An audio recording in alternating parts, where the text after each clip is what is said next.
Hey everyone, it's Tyler here at the Heritage Valley Community Page. I'm here with Steph of RBC, and we're going to learn a little bit about her and her business. Tell us who you are and what you do. My name's Stefania Mannarino. I'm a mortgage specialist with RBC Royal Bank. I've been with this company for about 3 years now. Previously was with another bank.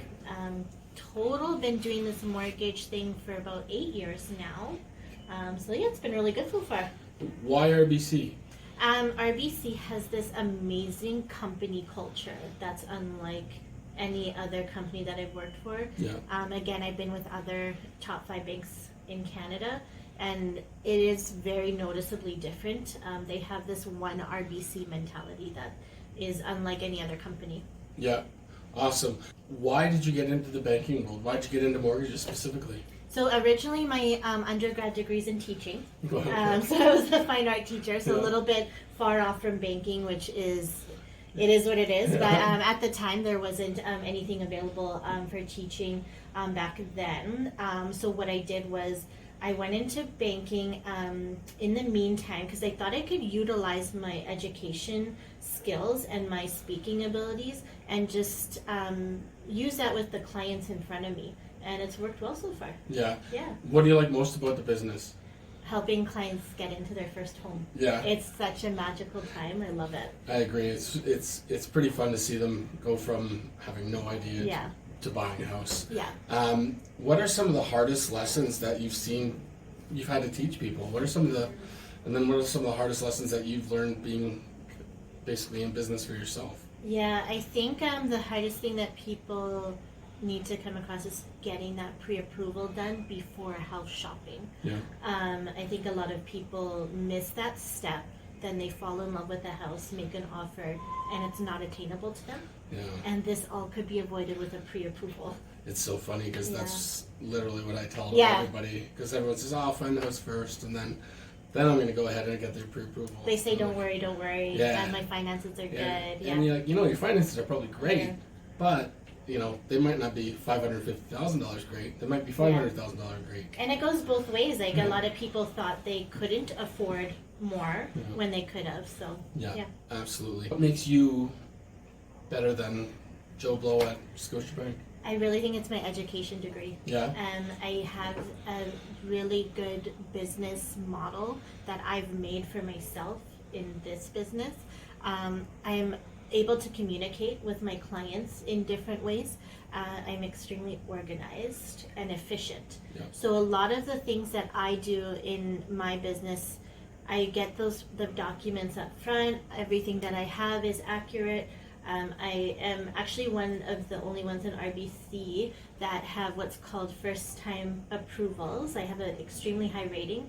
I don't have to submit my deals in multiple times because I get everything complete and accurate on the first time, which saves a lot of time for my clients and my realtors, which is good. So I think that's one of the main differences, but most importantly, I think it's my communication style.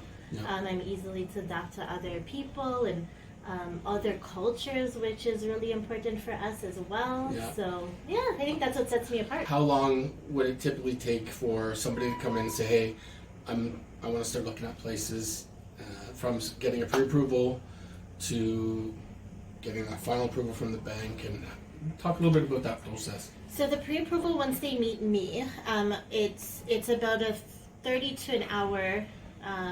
minutes to 1 hour appointment. I do send them a documentation that they can bring to the appointment to help with that. If I have everything up front, it takes me just that day to put the application together. It takes about 2 to 3 business days, depending on when our peak time is, to have my application approved by my credit center. Yeah.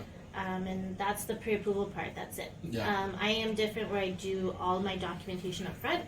So when it does come time for that offer to purchase, I don't have to confirm anything.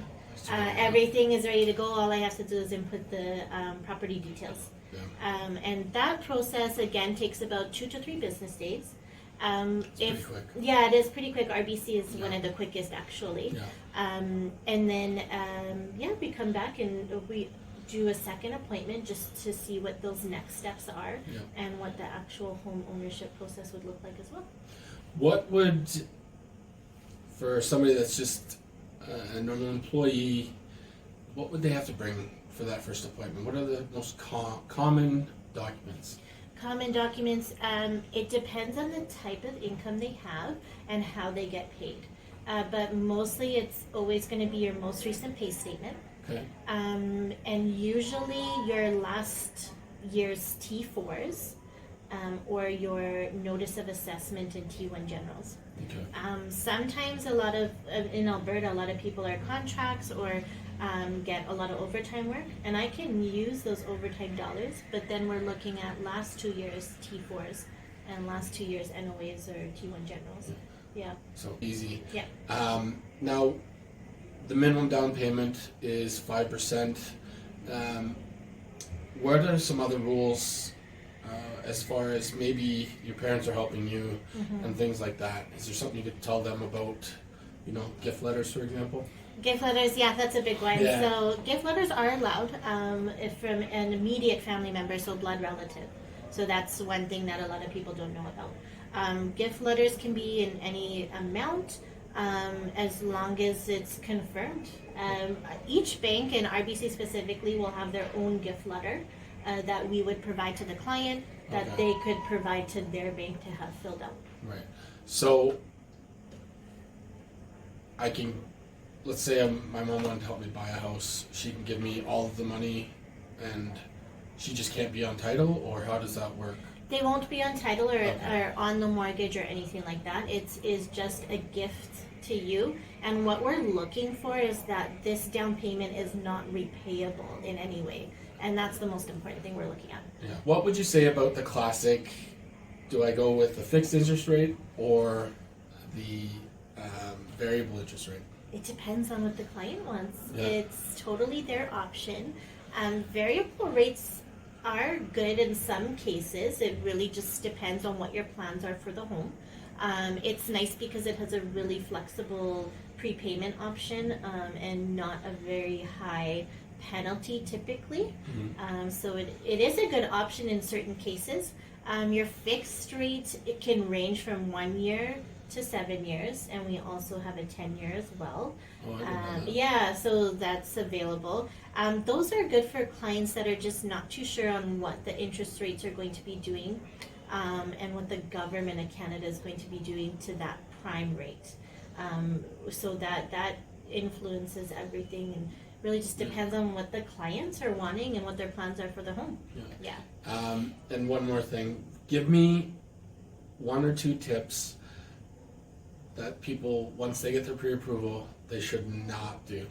What are some things to absolutely avoid to make sure that your approval doesn't go sideways? Probably keep your finances consistent. Okay. So maybe not getting any large loans or buying a car or anything like that, because that will now change your finances and income coming in and where your income is going. So that would affect when we take that pre-approval to a real deal, and now our numbers are wrong. Yeah. So that's definitely one thing. Yeah. So don't buy a car once you have a pre-approval. Yes. Okay. Now I know that you kind of work all over the city and you work out of the Heritage Valley branch. But how else would somebody get a hold of you if they wanted to talk about getting a mortgage? Definitely through my RBC website. Okay. Anything and any comments or questions will go directly to me through my work email as well. My Facebook page, Instagram page, and of course calling you. Yeah. And I'll throw all our information up in the comments afterwards. So if you guys want to reach out, it'll be easy to contact her.